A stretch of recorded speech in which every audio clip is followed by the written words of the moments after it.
It's been a long time since I've shaved with a normal razor, and it takes a little practice. I'm sorry about that. I got to keep dabbing the blood. So I have to apologize for his tardiness. He couldn't find where I put his socks this morning. Lots changed in the nearly 8 years that I've been here. Let me just say a couple of things. First of all, the obvious I want to state, and that I know I speak for Patty and Amy and Annie, and obviously for me. We want to express our most profound and everlasting gratitude to President Trump. How do you properly thank someone who's given you back the freedom that was stolen from you? He didn't have to do this. He's a Republican president. I was a Democratic governor. And doing this does nothing to help his politics. President Trump is a man who is tough and outspoken, but he also has a kind heart. And this is an act of kindness, and I also believe it's the beginning of the process to actually turn an injustice into a justice. Sorry about this blood. All these years away, I never stop reminding myself of the words from a poem. It's called The Gate of the Year. Go out into the darkness and put your hand into the hand of God. That shall be to you better than light and safer than a known way. It's been a long time since I've been home, nearly 8 years, nearly 3,000 days. I suppose a better way to measure how long it's been is through our daughters, Amy and Annie. When I left home, it was so long ago, Amy, our older daughter, was a sophomore in high school. And it'll be 2 years this spring since she's graduated from college, and now just recently, Amy earned a master's degree. And we're very proud of you, sweetheart. And Annie, our younger daughter, was 8 years old when I left. She was about this high. Now she's 16, and now she has her driver's license. And she's doing good in school. And she plays the piano, and we're very proud of her, too. Look at you, sweetheart. Look at you. My baby's growing up so fast. Again, on behalf of my family, we want to express our profoundest gratitude to President Trump. It's been a long, unhappy journey. These have been hard years for our children.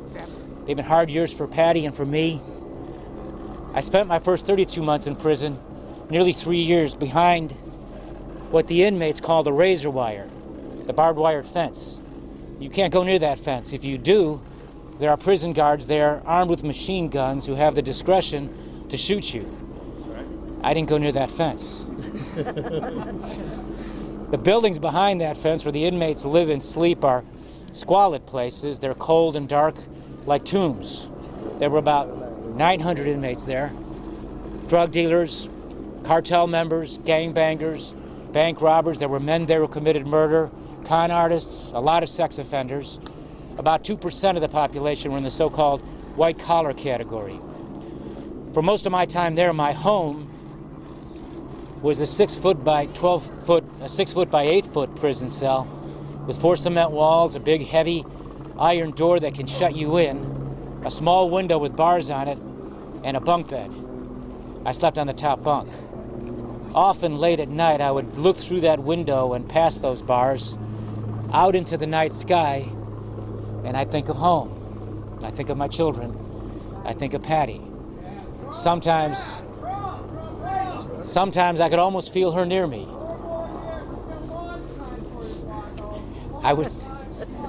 Just ignore him. I would say to myself, one day I'll make it back to you. And hold your hand, sweetheart. Woman of substance. And I would remember what a gracious thing it's been to walk through life with you. Thank you for waiting. She sold you. You're bleeding out. She's something else. What's that? And she sold you then. She sure is something, isn't she? That's right.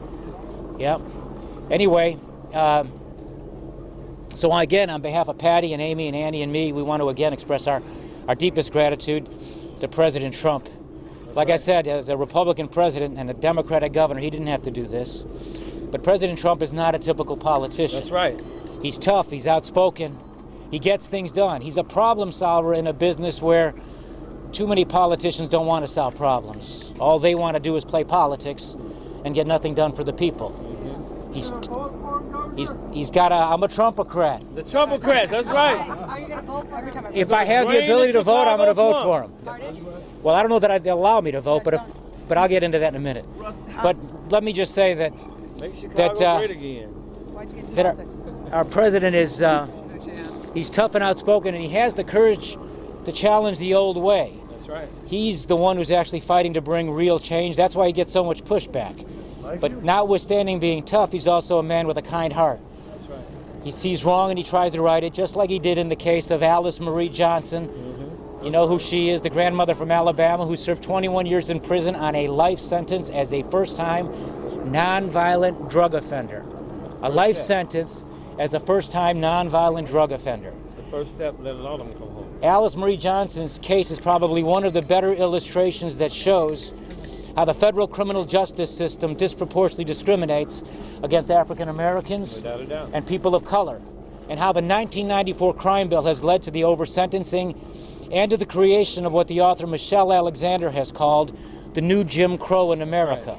That's right. You know what I'm talking about? That's right. Dump the Clintons. 1994 crime bill passed by my fellow Democrats before I got to Congress. Fortunately, as soon as President Trump learned of the injustice against Alice Marie, he immediately put a stop to it, and he sent her home to her family. And fortunately, because this is a president who gets things done, through his leadership and with the help of organizations like Cut 50, President Trump was able to build the necessary bipartisan support to pass the historic First Step Act, a new law that begins the process of reforming a broken criminal justice system and putting an end to the racist injustice caused by that racist 1994 crime bill. Now, as for me, obviously, I've got 10,000 reasons to be thankful to President Trump. I'm obviously thankful to be home, to have my freedom back, to just be able to hold my wife's hand. But most of all, I'm thankful to you, Mr. President, for giving my daughters their father back. My daughters are growing up, and the day is not too far off when they will go out into the world on their own. Now I wish I could slow down time. But no matter where their life's journey may lead, they will always take with them the realization that the kindest gift they've ever received in their lives came from you. Thank you, Mr. President, for what you've done for me, but better, far, far better, thank you for what you've done for them. I'd like to thank a few people real quick. I'd like to thank my old friend, the Reverend Jesse Jackson, for his voice and for his help and for his support.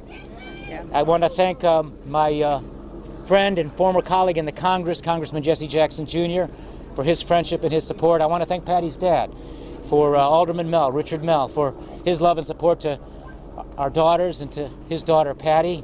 I want to thank this mystery man, a young man who brought all this about. I just met him yesterday, and this is Mark Vargas. He's quite a guy, and he's the kind of guy who can get you out of prison if you find yourself stuck there. And I'm really grateful to his efforts and what he's done on my behalf. Huh? Oh, sorry. I'll just hit you like this every Yeah, time I you have got to you. do it. Sorry about this. Hang on one second, my friend. The scriptures teach us, and history shows, that in the long run, right defeated will in the end overcome.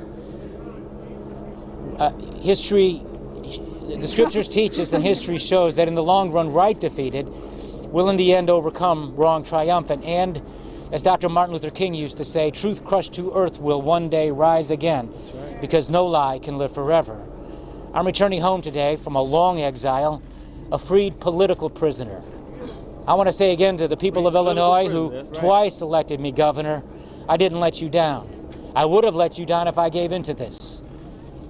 But resistance to tyrants is obedience to God. Not long ago, United States Supreme Court Justice Stephen Breyer warned about this. He warned about federal prosecutors bringing criminal charges against government officials for what he described as routine practices. Justice Breyer went on to point out, and I'm quoting him, to give that kind of power to a criminal prosecutor who is virtually uncontrollable is dangerous to our separation of powers, end quote. I've learned the hard way just how dangerous that is. From beginning to end, this was persecution masquerading as prosecution. I got into politics to help people. I didn't get into politics to make money. I didn't get into politics to enrich my family or my friends. I got into politics because I was fortunate to live in the greatest country that's ever existed. My immigrant father fought the Nazis. He spent 4 years in a prisoner of war camp. After that war, he spent 3 years in a refugee camp waiting for the day that one day the Congress that one day his youngest son would become a member of, would pass a law called the Displaced Persons Act to allow him and millions of others like him, immigrants from all around the world with long and hard to pronounce last names, to be able to come to America to pursue freedom and opportunity. My dad basically did about 7 years in prison. I got him beat. I've done almost 8. But my dad believed in America. He took the gift of freedom not for granted because he knew what it was like to live under oppression. He didn't go back to his country, Yugoslavia, because it was a communist country where freedom wasn't allowed. So he came here, and he got a job working in a factory. And for most of his life, all of his life in the United States, my dad was a working man, a factory worker. And my mother was a working mother who worked for the Chicago Transit Authority, passing out the transfers at the subway stations. They never had a chance to live the American dream and own a home of their own, but they worked hard and sacrificed so that their kids can have opportunities they didn't have. This is the American story. And my mother and father lived that. And so I'd like to think that as governor, what I did was to try to draw on my own life experience and try to take those experiences and turn them into something real to help people. That's why we provided health care to all the kids in Illinois through the All Kids program. Because I saw as a young child a cousin who passed away from leukemia at the age of 12 and didn't have insurance, and his mother and father lost what little they had.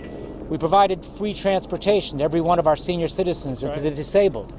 Because I remember my father as a senior citizen being proud of a senior citizen discount card he had where he could take the bus for half the price. And we were able to take that and apply that to everybody in the state of Illinois. I wouldn't allow that swamp in Springfield and my fellow Democrats down there who just wanted to raise taxes on the working people to raise their taxes. And so it was always a struggle, a constant battle to try to remember who I was supposed to fight for.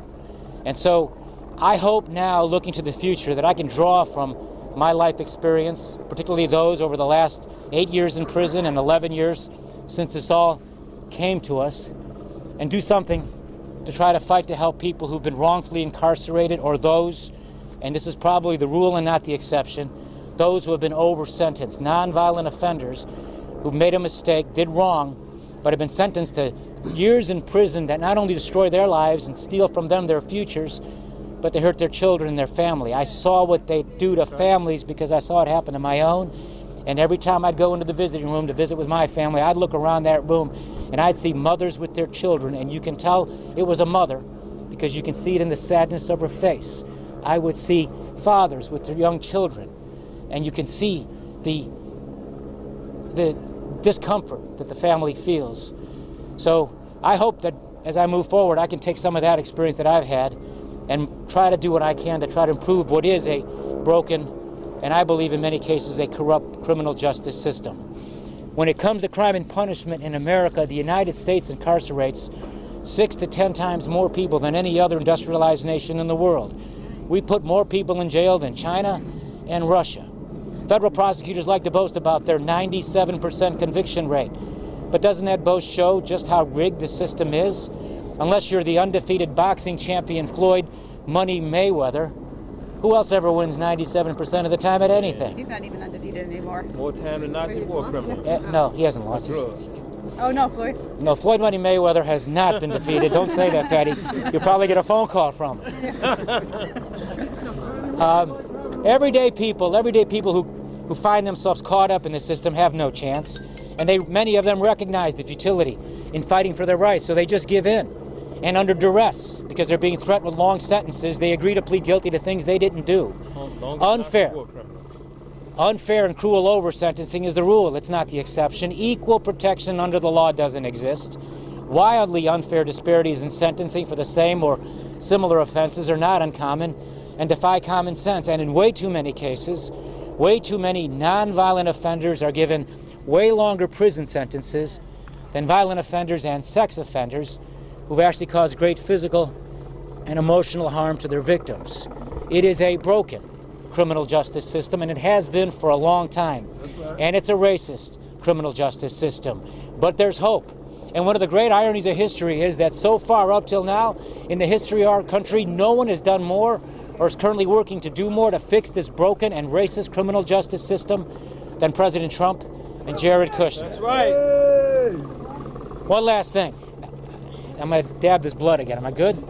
How am I doing? Just keep doing All it. right. Every time. I just feel them on me. Yeah. I'd like to say something about adversity.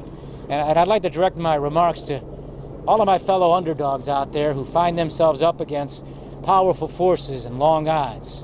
To anyone facing hard circumstances, who've suffered loss, are hurting, or who, like me, have hit rock bottom.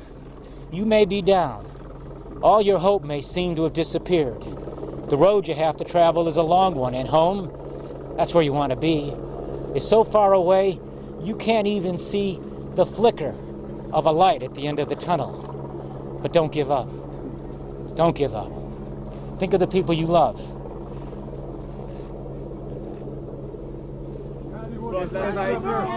I'll get it out. Hang on. Think of the people you love. That's where you'll find your purpose. My love for my family and my faith in God is what sustained me during this long and seemingly never-ending trial. It gave me purpose to stay strong and, along with Patty, to try to set the right example for our daughters, to show them that when adversity enters your life, even when your calamity comes on like a whirlwind, and just about everything has been taken away from you, and your heart's broken, don't quit. Fight. Keep fighting and persevere in storms and through the dark passages, and when you find yourself alone, all alone, in the lonely wilderness. Because it is there in that lonely wilderness where we are tried and tested that we must rise to our circumstances. We must rise above our circumstances and dare to dream. It is not an ending, but a beginning, where out of weakness we are made strong. Every mile I ran, every push-up I did, every book I read, every word I wrote was my way of fighting back, my way of using the time in the wilderness to prepare for a better day. Waiting in the shadows, waiting for justice, waiting and hoping. That's right. So live in faith, hope, and love. Vivir con fe y esperanza y amor. And if you have to, take a stand. And don't be afraid. You're not alone. You never go alone. That's right. It is so often the case that in the sadness of life, we look for God. My faith in Him turned despair into hope and made me strong, trusting that one day, through the grace of God, He would turn darkness into light and lead me home. Thank you. That's much grace. Make Chicago great again. Make Chicago great again.